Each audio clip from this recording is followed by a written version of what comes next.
Do you feel like there's a serious disconnect between what the media tells us about our health and what really makes us healthy?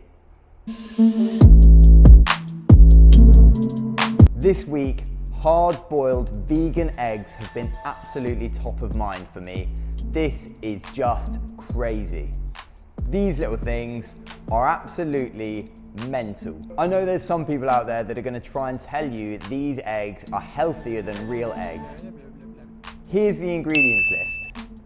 What do you think? For me, this falls under the category of highly processed junk food. Not to mention that each of the shells is made of plastic. These, ladies and gentlemen, only benefit the food producer because they can make more profits. Today, we get the pleasure of speaking to Dr. Pran Yoganathan. He's an absolute heavyweight in digestive health and knows a hell of a lot about nutrition. He's going to dispel for us a lot of health myths today. If you want to learn more about him, I've put his information in the comment section below. Towards the end of the interview, we start talking about where we think the future is going. What do we think is going to happen? Are we going to hit a technocracy? Are we going to crumble as a society? Where are we going? Listen to the end to see his perspectives and hear what he thinks. If you haven't already, do subscribe to the channel so you don't miss any more of these expert interviews. Now, without further ado, let's hear from Dr. Pran Yoganathan. So, Pran, thank you so much for joining us. Thanks for having me on, Finlay. It's a pleasure to join you. It's a pleasure to have you. Could you just open up by telling us a little bit about your background and what you specialize in today? Sure, yeah. So my background's internal medicine, and I've taken a subspecialty interest in internal medicine, which is gastroenterology, which is the study of the human digestive tract, which I guess spans from the all the way to the esophagus, which is a food pipe that takes food from our mouth into our stomach, all the way into the large bowel. So it's a large organ system. In addition with that, there are various organs that feed into the gut or the gastrointestinal tract, and that's the liver, the pancreas, the gallbladder, and so forth. So we do tend to have some interest in those organ systems as well. It's an interesting specialty because it's a lot of what we do is objective. We do endoscopies and colonoscopies and procedures such as ERCP, which I myself don't do, but I do the other procedures. This allows us to visualize internally what's going on in the gut. In addition to that, a lot of my practice, when I first started off and more recently it's evolved more so that way, I was picking up a lot of gut distress for which we couldn't actually find a disease when we did the scope. So it led me into this sort of journey into looking at nutrition and how that might be potentially playing a role on our gastrointestinal tract. It sounds very logical to think that way, but in my industry, believe it or not, Finlay, that's not a common mindset, that what we're eating or what we're putting into our gut may not be causing the diseases of the gut, which obviously, when you look at it from a reverse engineered perspective, sounds almost ludicrous. But yeah, that's what I do. I've got a great team of dietitians and doctors that work with me, and yeah, we're trying to change the paradigm within the medical system. However, there's many barriers to that. I mean, that's fascinatingly, prominent at the moment. I mean, we've got so many different people in the media spouting about what we need to eat for our health. We've got vegans on one side, we've got carnivores on the other side, we've got, people spouting about paleo, people spouting about fasting, and it's incredibly confusing for people who don't have the time to really dig into this stuff. So, I mean, I thought that you'd be the perfect person to ask, what exactly can humans eat? What should we be eating and what can't we eat? Yeah, sure. That's a broad question, Finlay. And the thing is, if I was to summarize us, we would be a extremely flexible species in terms of we can go into any environment in any nook and crevice in the world, which obviously has different environmental sort of factors that concern it, and we can basically fit into that area, mold our diet to suit our need. I think we have to really simplify diet. Diet's broken down into division of the three macronutrients, which are basically carbohydrates, fats, and protein. I think human beings have evolved to fundamentally access all those three macronutrients in varying degrees, depending on geographical location and environmental considerations. So the question of what are humans supposed to eat is a broad one, because really we're evolved to dominate the environment wherever we are to extract maximal nutrients. In terms of what are we not supposed to eat, I don't think we're evolved to eat the ultra-processed foods that we see now, the ultra-processed fats, the ultra-processed carbohydrates, and even some of the ultra-processed proteins. I don't think we're evolved for that. And certainly when you look at where this world is heading with in particular, protein's a very contentious topic, as everyone agrees that we need protein, but the people that are in charge keep kind of espousing this message to the public that animal protein is problematic, not just for the environment, but for human beings. So over time, the perspective has been warped. The perspective has changed. And I think the population is fundamentally confused as to what constitutes a normal diet. But, you know, I think I would love to see us going back to first principles and stripping things down. If I was to start right at the beginning, 4 million years ago, we're a fruit-eating, you know, primate. Over time, we adapted to meet those changing environments. We became a scavenger, then we became an apex predator, a hunter, probably primarily carnivorous, you know, when at the era of Homo erectus, and then more flexible and omnivorous with the advent of fire and learning how to cook and detoxify vegetables and sprouting and fermenting and all these methods that you can utilize to make vegetables and fruit and grain more accessible from a nutrient perspective. And then obviously 10,000 years ago, the advent of the rise of agrarian societies or farming societies changed the entire landscape. So it's not like humans existed and this is our diet. Well, humans have gone through this miraculous journey to be where we are, and our digestive tract has evolved to kind of become flexible over time. We're a flexible species of primate specializing in omnivory. I mean, there's a lot to take in there, and you know, a lot of those evolutionary processes that have brought us to where we are today.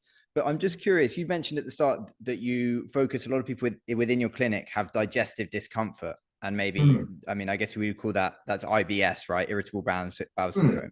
And so that's part of it, yes. Okay, and what do you see is causing that generally in most people?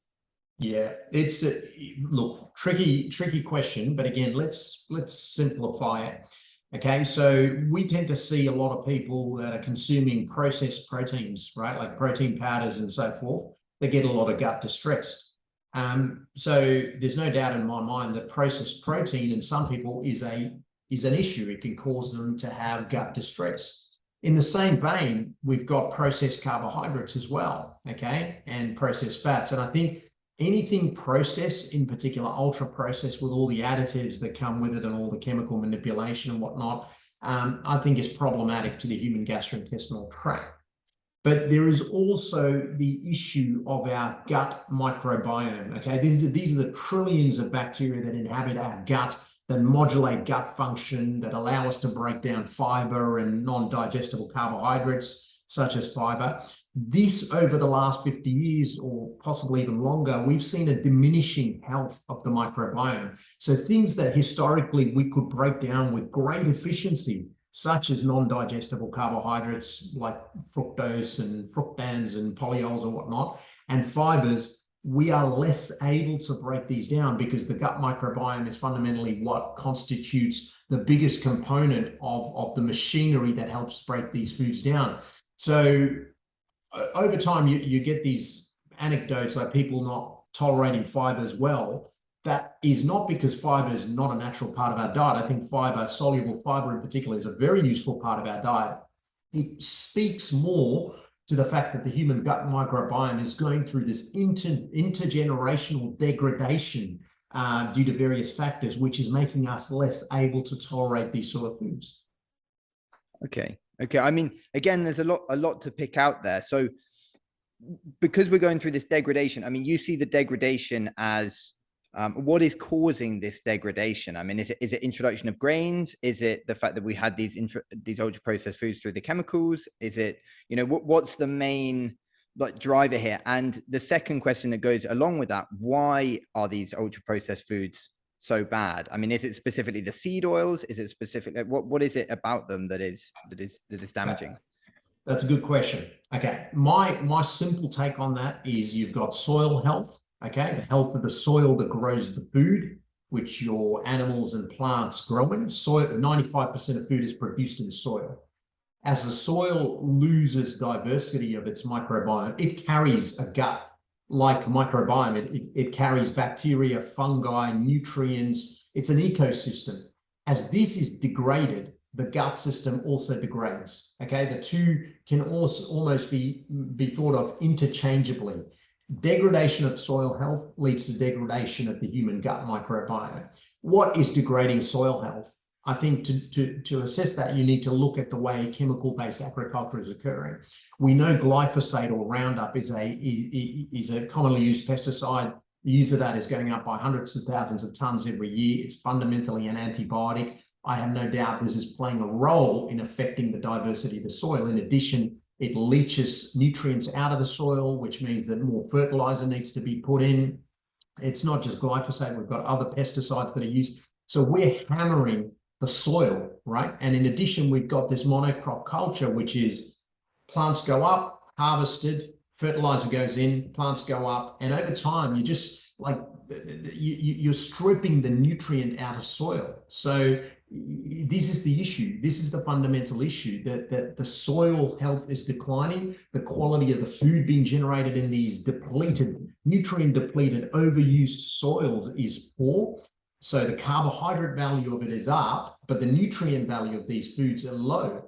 And over time, that's translating into what human beings are eating. Not only are we getting the chemical pesticides ingested with the foods that we're consuming, we're also consuming foods that are really poor diversity with depletion of their nutrient profile. And some of the foods richest in glyphosate or pesticides tend to be the ultra-processed foods, the packeted foods and whatnot. I know seed oils are brought up repeatedly, and they're probably not great for you, to be honest, because again, it goes back to how ultra-processed these things are, and very high in things like omega-6 fats and whatnot, which are easily oxidized in our body, probably damage our mitochondria at a very quantum level, affect the ability of our mitochondria to produce energy. So really, it's not one factor; it's a multifaceted attack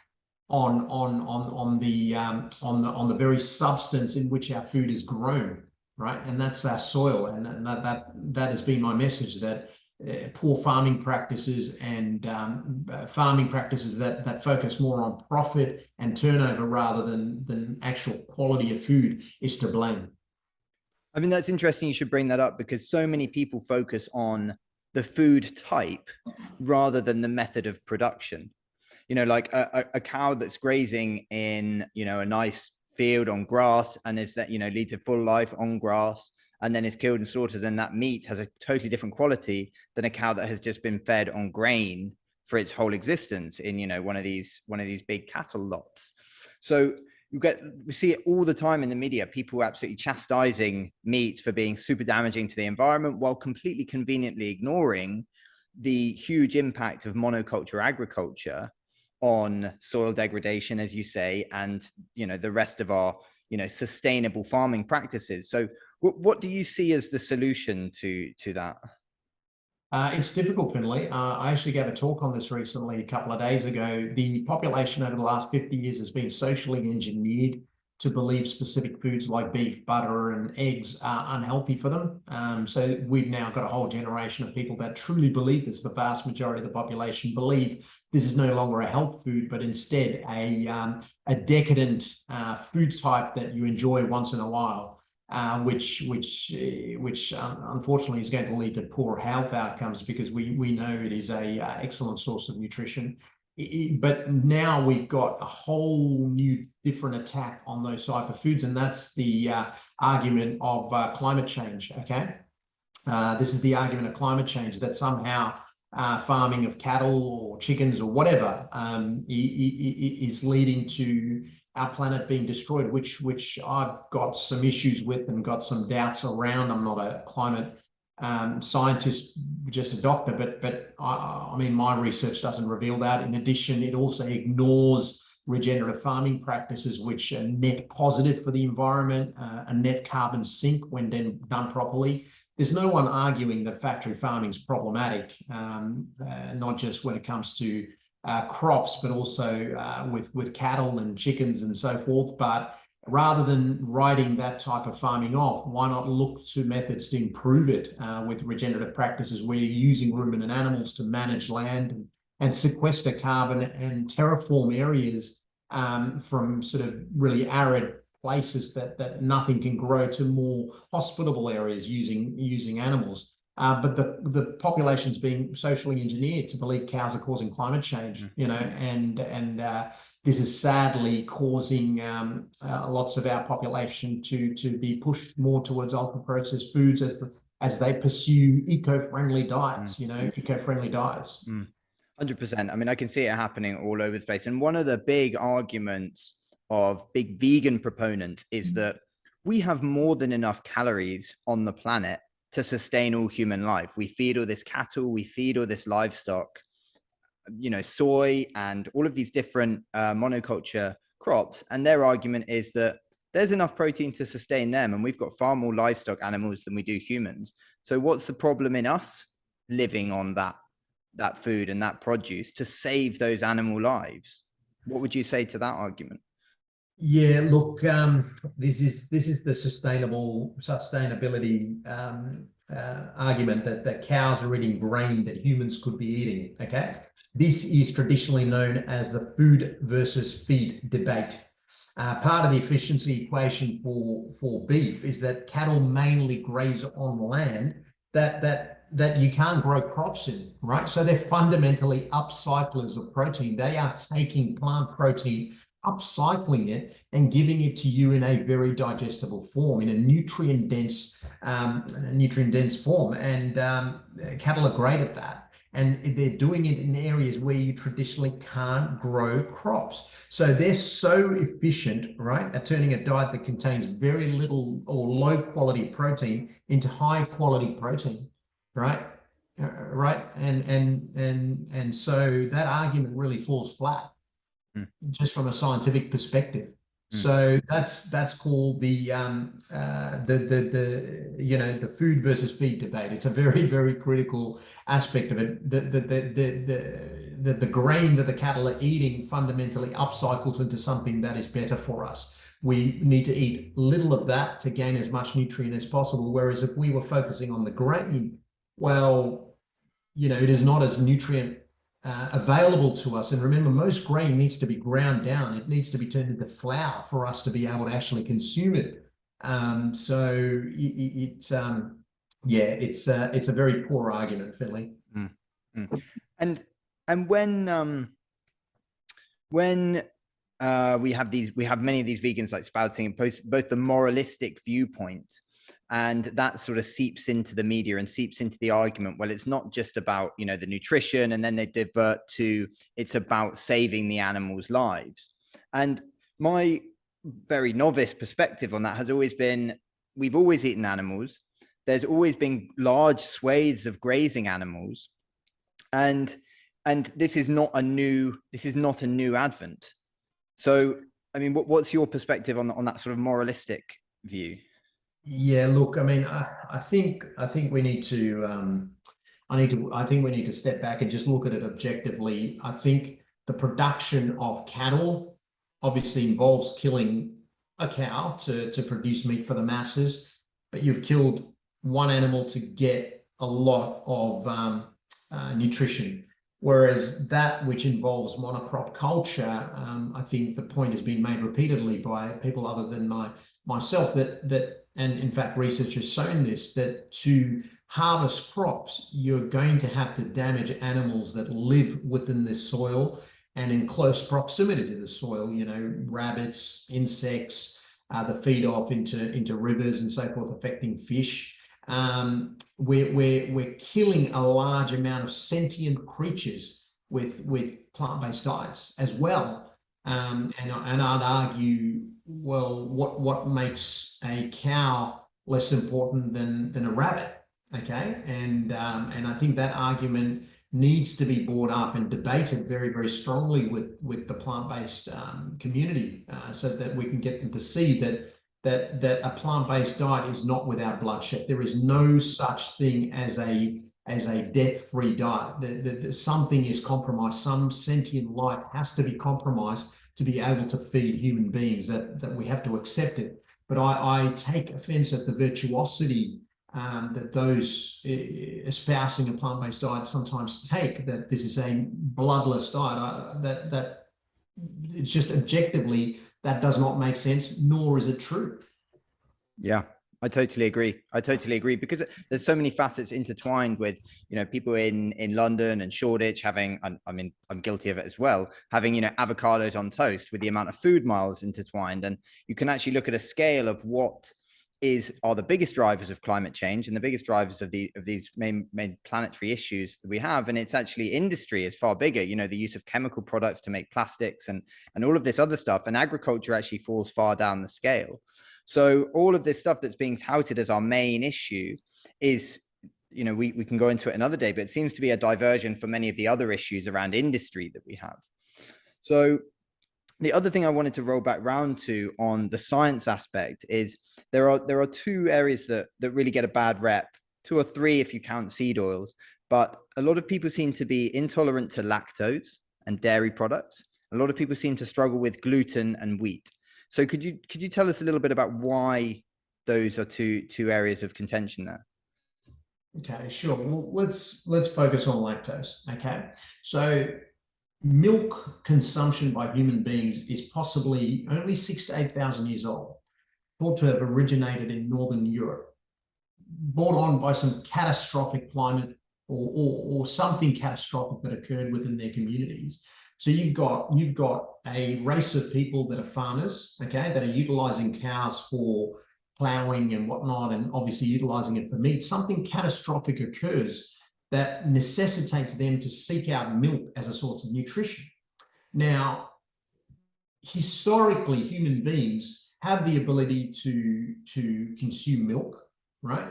But that ability to consume milk is lost as one ages, okay? And in these communities that a few thousand years ago that started drinking milk for whatever environmental or for whatever reason, there had to be an ability for these people to increase the ability to break down the milk, the sugar in milk specifically, which is lactose. So these people developed a mutation called lactase permanence, okay, which just meant that the gene for breaking down lactose persisted in these individuals, as opposed to historically where it would have switched off after childhood. Basically, well, you're not a baby, you don't need milk anymore, the body just switches that enzyme off, whereas in this people it persisted. So that's the reason why some people can tolerate lactose better than others. Often those from a Northern European population can. Now, there is some talk that the pasteurization of milk, modern day milk methods, may affect the intrinsic enzyme that lies in milk, which is lactase. It might diminish it. So when people drink pasteurized milk, they don't have the enzyme that they're consuming with it to be able to break down the lactose. So that's one debate. The second thing is, I wonder whether the cows are bred in such a way where this milk production has higher levels of lactose in it, just by virtue of the way the cows are fed, and potentially even selected for, because it might give it a sweeter taste, right? Mm. So there's that comes into the equation as well. There are many races that have consumed dairy that are lactose intolerant, but they would have utilized the powers of fermentation. So the more you ferment a dairy product, the less lactose it has. So milk tends to contain the highest, yogurt is much lower, and then once you start getting into the cheeses, in particular the hard cheeses, there's almost no lactose in it. So you'll find that people with a lactose intolerance can tolerate things like hard cheese and butter. The reason is there's no lactose in them. All of this needs to be differentiated from milk allergies, which some people do carry. Some people do have genuine milk allergies, but that's another story. Okay, so that's the story of milk. Did you have any questions on that before we move on to well, I was just intrigued by the fact that if the pasteurization process and taking away, killing that enzyme, that lives within the unpasteurized milk could leave us, less able to digest the milk. And because a lot of people are speaking now, I mean, we've got Paul Saladino and a lot of the other carnivores in the carnivore world talking about unpasteurized dairy products. And so it's interesting that, so would you advise that people would try and lean towards unpasteurized dairy products rather than pasteurized? Or is there a trade-off with the potential for bugs? Because we bought pasteurized in my knowledge, to kill unwanted bugs and to, go on food safety standards. So what's the trade-off with pasteurization and non-pasteurization? I think you hit the nail on the head. That therein lies a trade-off. I'd be interested to know how many people are actually dying from consumption of raw milk from infection, and I should probably leave it at that. But yeah. So you read the lines there, Finlay. So I won't probe too much, but I guess there's a trade-off from big business and big industry that is benefiting from being able to ship milk further and extend milk's shelf life rather than having to be as close to the source. So it's a benefit for them and not necessarily the consumer that we have this pasteurization, but it's sold as a benefit to the consumer because it's safer to drink. Yes. Okay, good. A nodding of the head is all I need there. Yes. So the next thing I wanted to come on, because I'm, gluten and being a celiac is kind of close to home for me. My mum is a celiac and she's always struggled with gluten, and she didn't know until she was in her 30s or late 30s that she was celiac. She always had sort of a bit of IBS and struggled with that. And finally she found out that she was celiac. She cut that out and all of those symptoms went away. So it seemed to be a very trendy thing that's come along. Gluten intolerance, it's on all the menus now, and it's on, like, how much is genuine gluten intolerance versus fad, and what is causing it, and anything else that you think is relevant around gluten intolerance? Okay, I think we need to step back here, Finlay, and ask ourselves, how long have humans eaten gluten for? Long time, 16,000 years, maybe even more. Even before the advent of farming, I'm sure we were consuming grains as some form of sustenance. Okay, so we've consumed gluten for a long time. Has celiac existed in this era where humans have been consuming grain? The answer is yes, but why are the rates so dramatically rising? Why is it that this product known as gluten is causing this enormous spike in celiac disease? I mean, you just need to know that the incidence and prevalence of this disease has risen multiple fold in the last 50 to 60 years. It has to be more than just gluten, okay? Because gluten's made up a huge part of our diet. We've been eating it for thousands and thousands of years.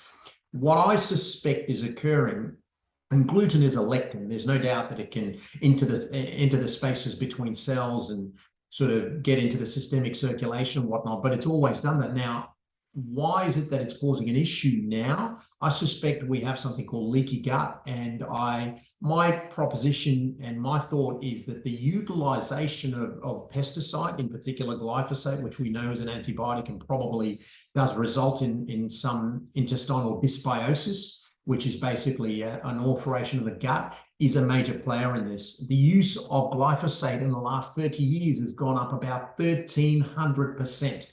Wow. Right? Wow. Okay, so you might look at the graphs of celiac disease and glyphosate use and say, is that really correlation or causation? But at some point you have to step back and ask yourself the question, is it really the wheat? Is it really the gluten, or is it the wheat?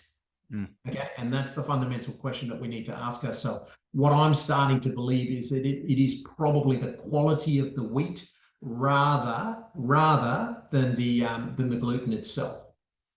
So back in the day, when we had these more sort of or less adulterated forms of wheat and barleys and grains, we were better able to tolerate them, or it was just the absence of this glyphosate. Glyphosate is causing such a problem with our microbiome that's causing us to have many symptoms of allergy and intolerance. That I think you're getting closer to what I'm starting to understand, that the damage is within the gut. The gut is permeable, leaky. The internet calls it leaky gut. I suppose that's the term that we can use. When you've got leaky gut, when you expose your gut to foods that may contain things like gluten, it's just much more of a problem. Not just gluten, but You know, foods that we classically were able to tolerate decades ago and hundreds and thousands of years ago, we're less able to tolerate now. The question that needs to be asked is, why is that? And I think it's because the gut is less readily able to do so. The gut is more damaged. What's damaging it? I think we have to start looking at chemical-based agriculture and what role that's playing with our health. And when you're saying the damage caused, you know, there's obviously multifaceted stuff, and you're talking about glyphosate, and you're talking about you know, gluten and these different aspects that can pasteurization. What is it that can our guts heal from this? What's our time frame of healing, and what do we need to avoid in order to heal? Okay. All right. So let's, and part of the answer might be depressing, but I want you to think of an experiment. Okay. And this is a real life experiment that was performed and published recently. I can't recall the journal. They took one generation of mice, okay, exposed them to a lot of glyphosate. Okay. These mice didn't really get that sick. They were fine, largely speaking. They were okay. Now, the generation that followed after them, okay, the children of these mice here, were not exposed to glyphosate. Okay, they had a diet completely free of glyphosate. However, they were sicker than the initial generation. Oh wow. Okay, but what's really scary is the third generation that followed, which were the children of these the second generation. These mice were sicker still without the exposure to glyphosate. As I said, the damage is intergenerational and very, very depressing. And this is why I kind of sometimes make the point that every generation is getting sicker. And that's not just anecdote. I mean, you just have to look around you to know that disease rates in children are really soaring. And we have to ask ourselves, why is this? At what point did we start normalizing massive amounts of autoimmune illnesses, cancers in our children? And we have to look at intergenerational damage. It's depressing. And when we, it is very depressing. When you said it was going to be depressing, I kind of hadn't prepared myself for the intergenerational fuckery that's going on there. But yeah, when you're talking about these mice were getting sicker in the next generation, with what sort of things? Was it sort of, you know, they were less resistant? All sorts of things. Just metabolic health, cancer rates were a lot higher, just general health. And we've got to stop separating out disease states, you know, saying autoimmunity, cancer, metabolic disease, diabetes, gout. These are all fundamentally the same disease. It is non-infectious inflammation.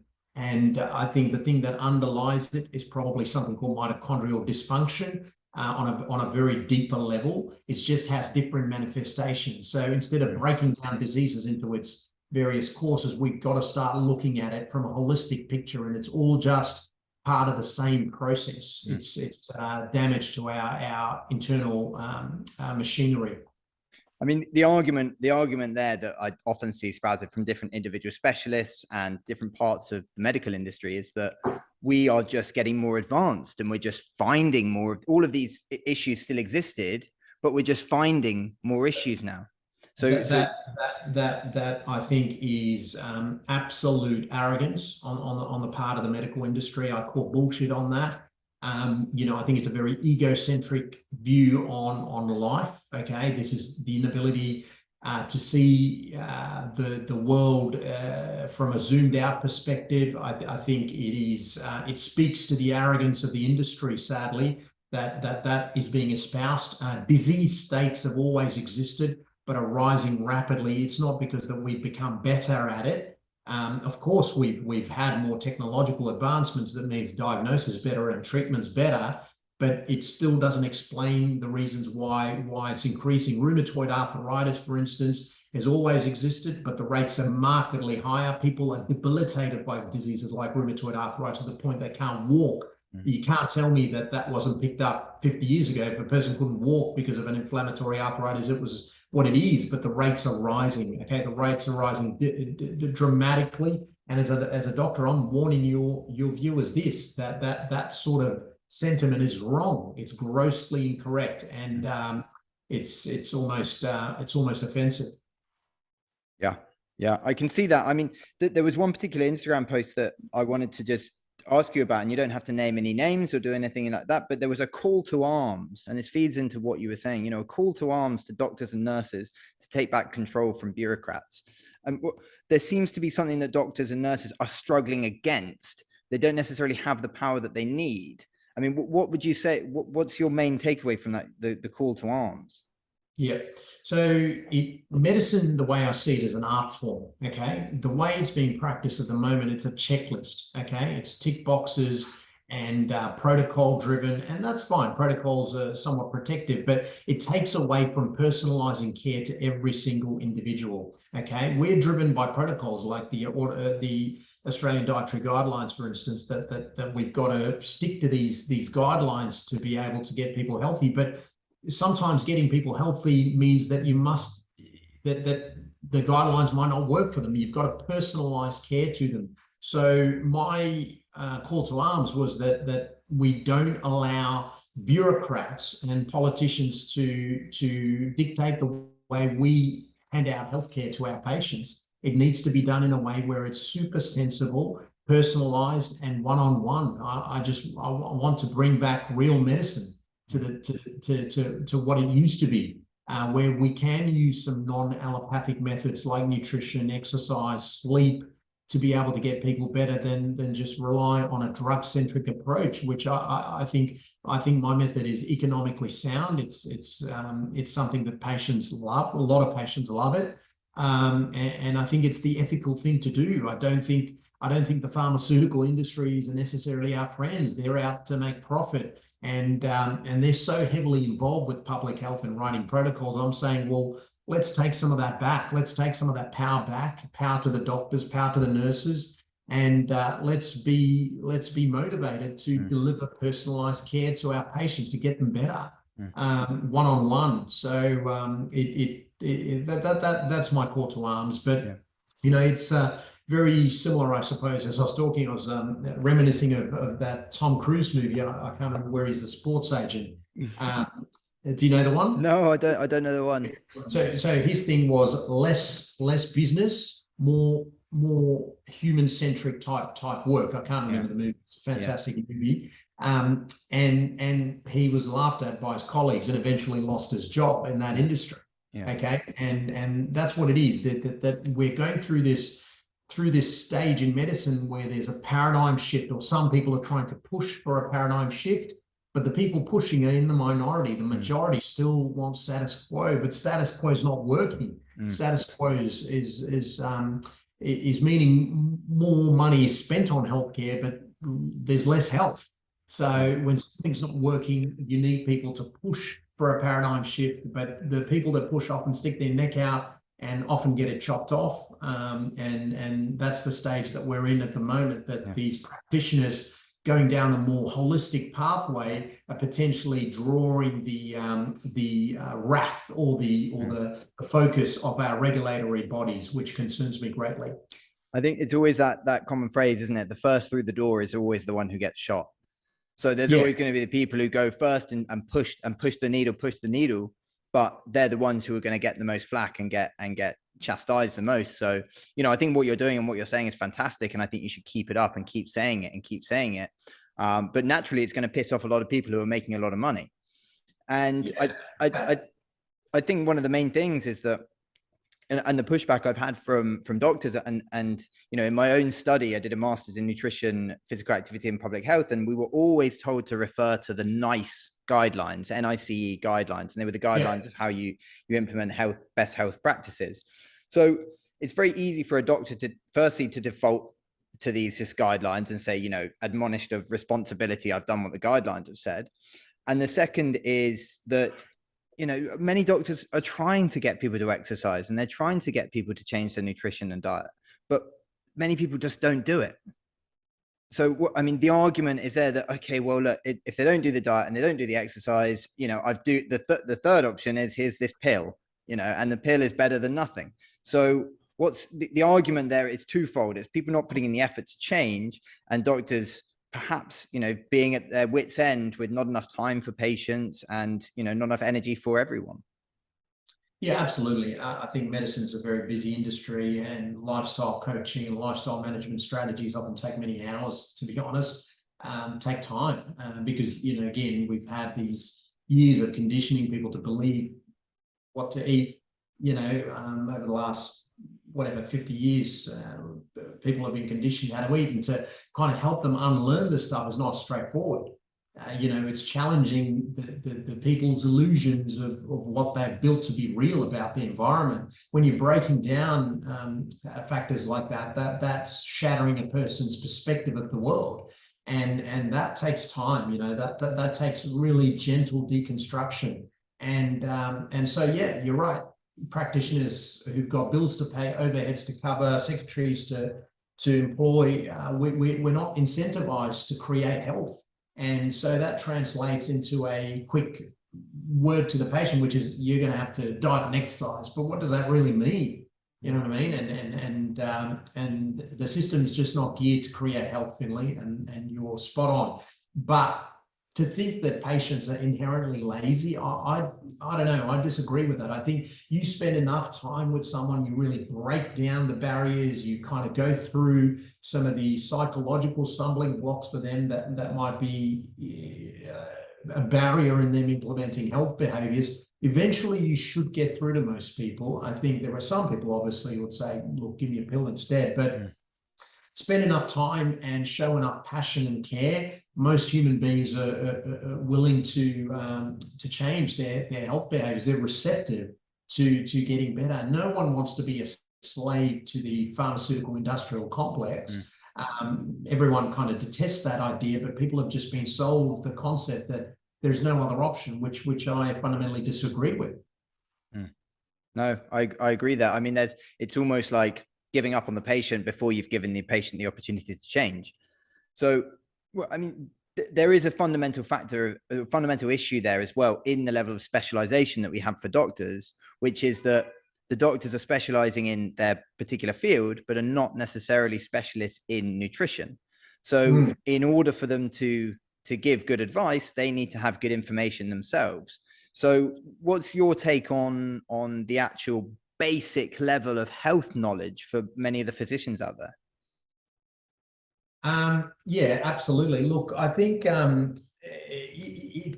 nutrition's it's not that hard. It's not that hard. It's made out to be this really complex field, but I think if you break it down into, it's simply the acquisition of protein, fats, carbohydrates, micronutrients, and minerals, it really simplifies things, right? And the ratios in which it's done. So it's not hard. And I think, yes, we can refer it on to nutritionists, but the nutritionists need to be kind of personalizing care, not just following guidelines and ticking off tick boxes. So I think it's up to the doctors to educate themselves and improve their knowledge in nutrition. I mean, if I've done it, I'm sure any of my colleagues are also capable. I'm not particularly different from them. Medical doctors, largely speaking, are quite intelligent people, and they've done well academically. To learn nutrition, I don't think it's very difficult. Yeah. And especially where it's impacting on disease, right? If it's just learning nutrition for the kicks of it, that's fine. That's not our territory. But if there is disease being generated by poor nutrition, we need to know exactly what's going on in that nutritional plan that's contributing to the person's illness. Yeah, and I think that there feeds on to the fact that we do have this, from my view, a deliberate obfuscation of what is good nutrition and what is causing these issues. Industry funded studies that are leading to more confusion. I mean, you alluded a little bit back in the 50s where we had this shift and change and people started to chastise animal products. So, for even many doctors, and we saw a little bit in the pandemic, and we won't get into, the ins and outs of the pandemic, but a lot of the doctors seem to be getting their information from the mainstream media outlets. So there is this sort of a bit of a, you know, and I can't blame people because I get lazy with work as well, and I get lazy in life, and you know, you end up falling into a bit of a routine, and you might not look at all of the, you look to these figures of authority to digest the information and give the information to you. So it seems to me that we need to be in this constant process of searching for good information and questioning where that information is coming from, particularly with this huge growth in industry funded studies. Yeah, the conflicts of interest are staggering in the fields of nutrition. And in nutrition, you've got these people elected to make decisions for the entire country. These people, broadly speaking, are called technocrats. Okay, these are people that institute expert consensus opinion for the entire population based on best possible evidence. But the problem is, we know the evidence is tainted by conflicts of interest. So really, public policy, I believe, is being influenced by conflicts of interest, and we need to lay this stuff bare. There's a study recently in 2022 published in America where the authors of the dietary guidelines have got significant conflicts of interest. Vast majority of them do. So I think we need disclosure, we need openness, and we need to allow scientific debate rather than shutting it down and sort of gagging the scientists that don't necessarily agree with consensus. That's what science is about. But we're in a very worrying stage of humanity's history where this has happened before, of course, where there's significant penalties being imposed or being laid out for doctors that may not necessarily agree with expert consensus opinion, in inverted commas. So yeah, we're in a very interesting time for the future politically and from a scientific perspective as well. And without, or you can depress us as much as you want, where do you see us in 10 years health wise as nations and as a world? Yeah, look, I think, Finlay, the world of health is fracturing into two. I think there are those that will seek out the truth that may not necessarily conform. And I think this will make up a small percentage of the population versus the vast majority that will conform.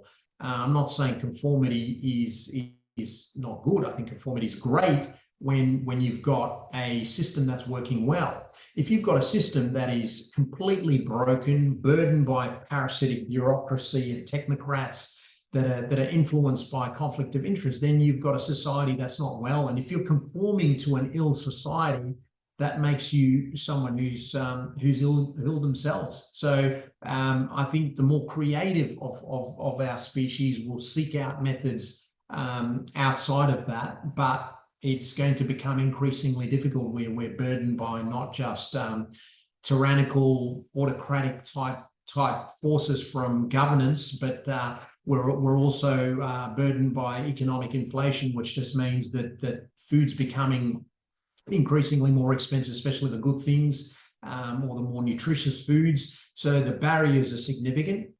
Where do I see ourselves in 10 years? I worry for the future of our species. I really do. And I worry for the future of our children, because if what is being mapped out by the people in charge is what's going to unfold, I suspect the obesity rates, the autoimmunity rates, cancer rates, diabetes, all of that, the trajectory will simply continue to keep climbing. I think the pharmaceutical, industrial, agricultural, medical complex will see significant gain. I think those industries will become more and more powerful. And what are we left with? We're left with a corporatocracy, which lies over the top of global governments, and we're fundamentally run by a corporate entity who lies above the corporates. Who knows who pulls the strings there? But it seems that money seems to be dictating where we're heading as a species.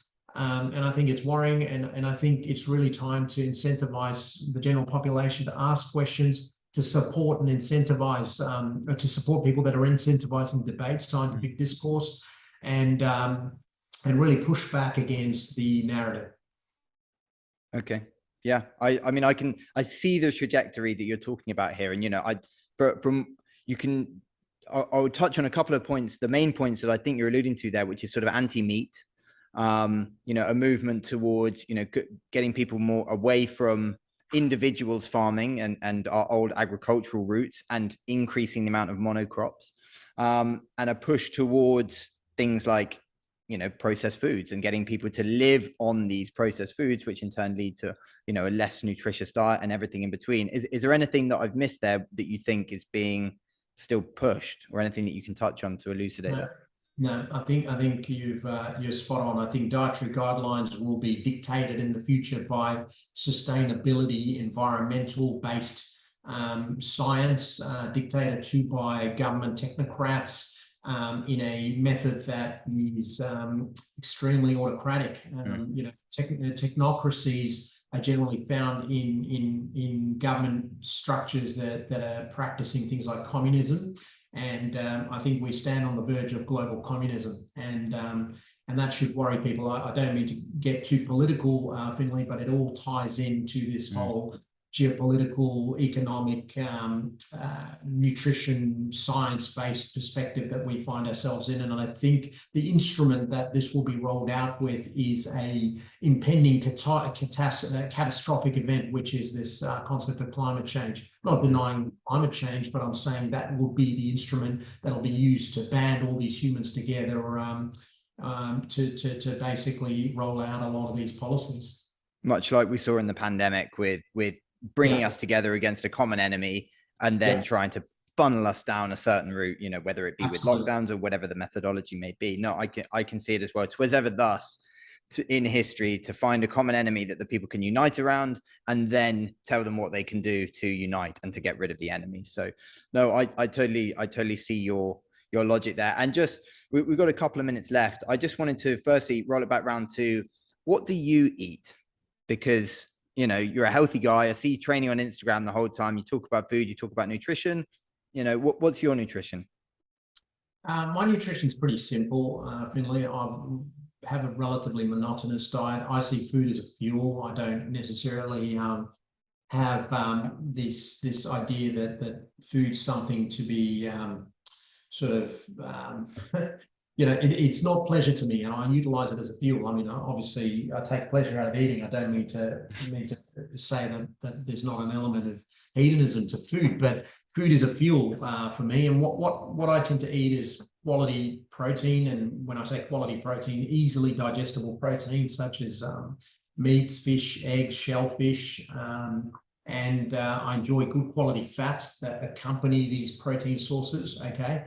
Usually animal source protein is always accompanied by some sort of omega-based or PUFA-based fat, and also saturated fat, which I believe is important for optimal health. Additionally, I enjoy carbohydrates as well. It's just I tailor my carbohydrate intake based on what my activity levels are going to be for that week or that day. I tend to enjoy starches like potatoes and sweet potatoes, which my body can more easily digest than say heavily fibrous foods that may not. I enjoy fruit, and I enjoy some nuts and things like this, but my diet's primarily built around protein and fat, with carbohydrate as a supplementation. Often these carbohydrates will bring some soluble fiber, which I think keeps my gut nice and flexible. And that's what it is. I don't overcomplicate diet. And whatever fruits and vegetables I'm consuming, I try and make sure that it's organic, grown properly without too much chemical-based agriculture. And whatever protein and fats I'm consuming, I try and source out things where the animals are eating what they're supposed to eat, which is a diet that is rich in phytonutrients, where they're grazing on good quality soil, without too much chemical-based feed, so I tend to avoid the feedlot-based cattle and things like that. And if you can source out game meats like venison and goat and so forth, I think all power to you. You're consuming an animal that's living in its natural environment, grazing on plant diversity. So that's a good thing. 100%. And just rolling it back, I probably should have asked you before I asked you about the food. I just want to know, do you see a way that we can push back against that technocratic wave that's about to come over us? It will require us to band together as a population. The problem with the population at the moment is we've got a decadent population. I think a lot of the economic factors may contribute. You know, we've had cheap money for the last God knows how long, and I think people have become a little bit complacent. Additionally, people have deep addictions to things like their phones and social media and various other things, gambling, whatnot. So people are distracted, and when you've got a distracted population, the power shift occurs very, very quickly. So how are people going to wake up? People wake up when there's starvation. People wake up when there's a direct threat on them or their families. And it's sad that it needs to get to that before we can stage some sort of revolution. But after stage a revolution, when people are asleep, people don't want to know. People listen to their mainstream media, and that's who they're listening to. They're listening to their technocrats and whatnot. I'm not saying all technocrats are bad. I'm just saying that we should always question what's put in front of us, that we should never forget that we're all intelligent, we're all capable of critical thought, but we've become lazy, and more ways than just physical. We've become mentally very, very lazy as well. Interesting. I agree with that. I totally agree. Pran, thank you so much for joining us today. If people want to know more about your work and want to find you online and anything sparked their interest today, where can they find out more about you? Yeah, thanks, Finlay. I'm on Twitter. My handle's Dr Pran, and I'm on Instagram, Dr Pran Yoganathan, and Facebook as well. I just tend to put out a few blogs. I'm not necessarily selling a product or supplements or my service.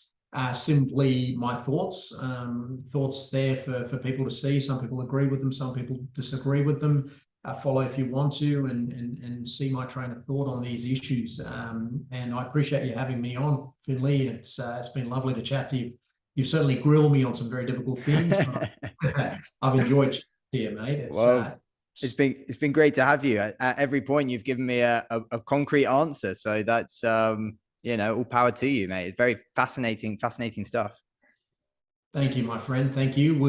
Humanity will emerge, Finlay. It's not all doom and gloom, but I think we have to go through some difficult periods in the future to redefine whether these models work, and we'll have to come up with new models that allows our species to flourish. And I don't think our species flourishes when our mental, spiritual, and physical health is decimated, which I think it is now. I think we've got a big revolution coming. And I'm pretty confident that we'll emerge out of it, whether it's in our lifetime or our children's lifetime, we'll see. That's a reasonably positive note to end on. Pran, I really appreciate you coming on. Thanks a lot for your time, and let's speak again in the future. Definitely, my friend. Lovely to chat.